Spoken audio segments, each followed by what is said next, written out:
Hey, good morning. Wanted to touch on some of the strategies we're going to be using for our upcoming turkey hunts there. And as we progress through the season, each one of these will change. But I'll go through the season with you guys, and what we tend to do. Our very first strategy there for our decoys is going to be like a group-like setting, either using a 3 to 5 turkey decoy setup, and this tends to work out really good during the first part of the season. Right now, seems like anywhere between March 15th all the way through the first week of April, you're starting to see a lot of birds congregate together, and that works out really well to try to duplicate that. So each one of these are going to be a duplication throughout what part of the season you're dealing with. So if you're seeing birds act, definitely try to duplicate that as closely as possible. So our very first one again will be a group-like setting. As the season progresses, our next setup we'll be using is either the Jake or the Strutter combination with the lone hen. But just for this example, we'll just use the Strutter.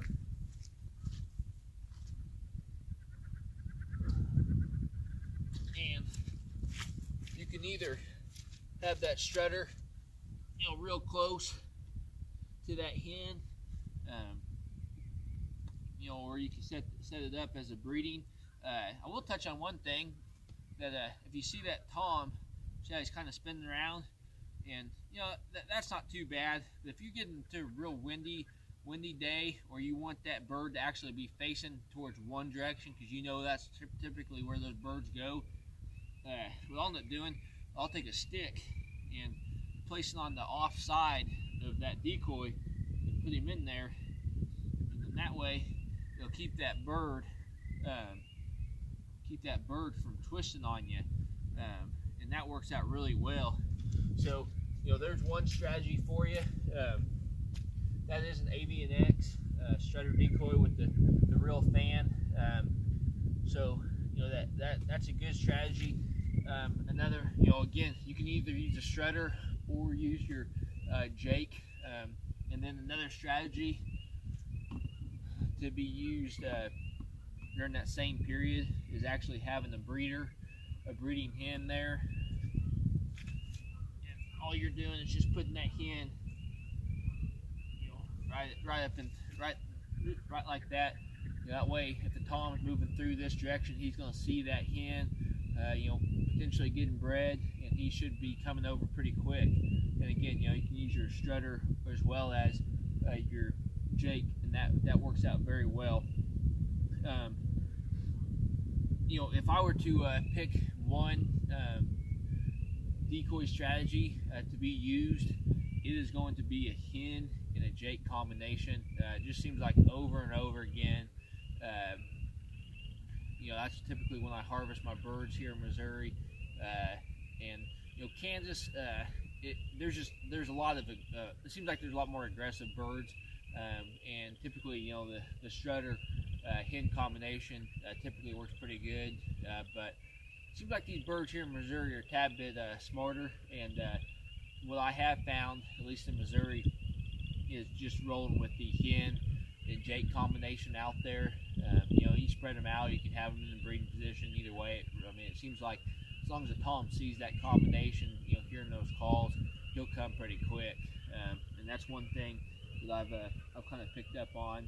We hunt Kansas, Oklahoma, Arkansas, Missouri. Should make Kansas, Oklahoma, and Missouri this year. Won't be able to make it down to Arkansas, but 3 out of 4 is not too bad. Hopefully we'll get some good videos for you guys on some of those hunts. But the very last strategy I'll touch on is going to be just with a hen, and it's just a lone hen out there.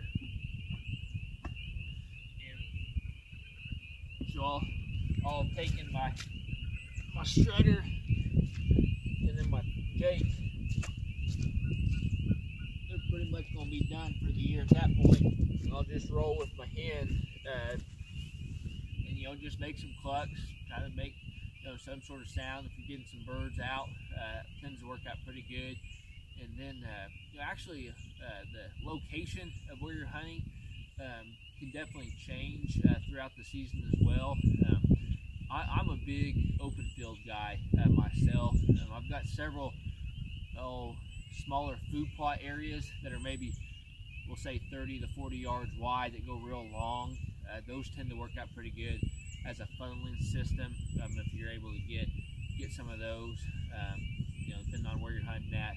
But I do like the open fields. The earlier in the season, the less the growth. So sometimes I'll have to, mid-season, I'll have to get out here and mow this stuff down, keep it mowed down for the turkeys as well as the deer. I kind of see those birds coming.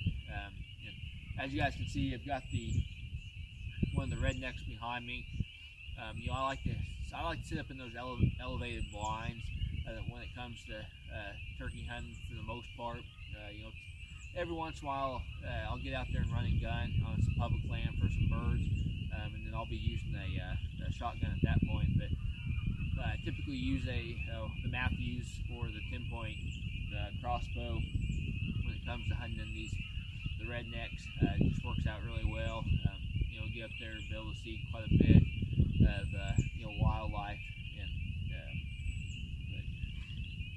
turkey-wise strategies, I think that pretty much covers the basics that I use. Call-wise, I use exclusively Ozark Ridge calls. They got anything from mouth calls, the box calls, the slate calls, you name it. They got a tube call, and those things work out great. I do a lot of giveaways. This year I ended up doing 5 throughout the month of March, and hopefully you guys are getting out there. Those of you guys that won, hopefully you guys are getting out there and getting those calls, working and practicing up on them. And if you didn't win, then definitely jump on OzarkRidgeCalls.com and get you some of those ordered. They're really good calls. They got the Ozark bat. The slate call is an awesome call as well. This year I'm going to be using the old push button call that they've got, and hopefully harvested a couple birds with that. That's one thing that I've kind of made up my mind on, just to exclusively use that particular call this year and see how that plays out.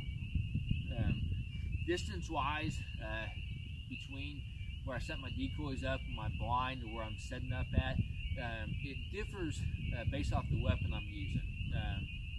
So for instance, on this, I'll be using, if I'm using my bow, I try to keep those turkeys between 20 and 25 yards when I make the shot. If I'm hunting with a crossbow, I can go out there a tad bit further. So what I'll typically do is if I'm bow hunting, I'll have those decoys up here about 15 to 20 yards, and maybe even a tad bit closer. I may get 12 yards. 12 to 15 yards is probably actually a pretty good estimate when it comes to that. And then when I'm using the crossbow, I'll stick them out there 15 to 20 yards, and then as I progress to a shotgun, I won't hesitate to push those birds all the way out to 25 yards if I feel like that's needed. And typically what ends up happening with a lot of people as mistakes is, at least that what I've heard and talked to, is to put those birds out there 40 yards away from wherever they're setting up in the blind, and well, those toms will hang up there at 50 yards if they see something they don't quite like, and you kind of taking your shot opportunity away, if you don't feel comfortable taking that shot opportunity. So just something else to keep in mind. And one other thing that I've heard in a lot of conversations here, it seems like last year and this year especially, is the turkey numbers. It seems like there's a lot of areas throughout the nation that the turkey numbers are declining. So, and I tend to agree with that. But I will tell you guys one thing that I have done that has seen, I've seen at least the turkeys increase, is trapping. I try to harvest a lot of raccoons, and also do a lot of trapping for coyotes and bobcats. And as I've had a real good trapping management strategy going around this particular piece of property for the last 30 years, and I've seen those bird numbers really increase. And we've had some wet weather, and that's the one thing I think that really needs to happen. There's a lot more of the conservation than just going out there and shooting a deer or a turkey. So just something to maybe keep in mind for this coming fall. Or if you're in a state that you can get out there and do some trapping all year round, definitely do it, because those turkeys, they need protected, just as well as anything else. If you can get out there and get you some raccoons taken care of before those turkeys lay their nest, and maybe take out a couple of those coyotes on some of these cold fronts, that should work out pretty good too. So like always, hopefully you guys enjoyed the video, and best of luck on your guys' upcoming hunt.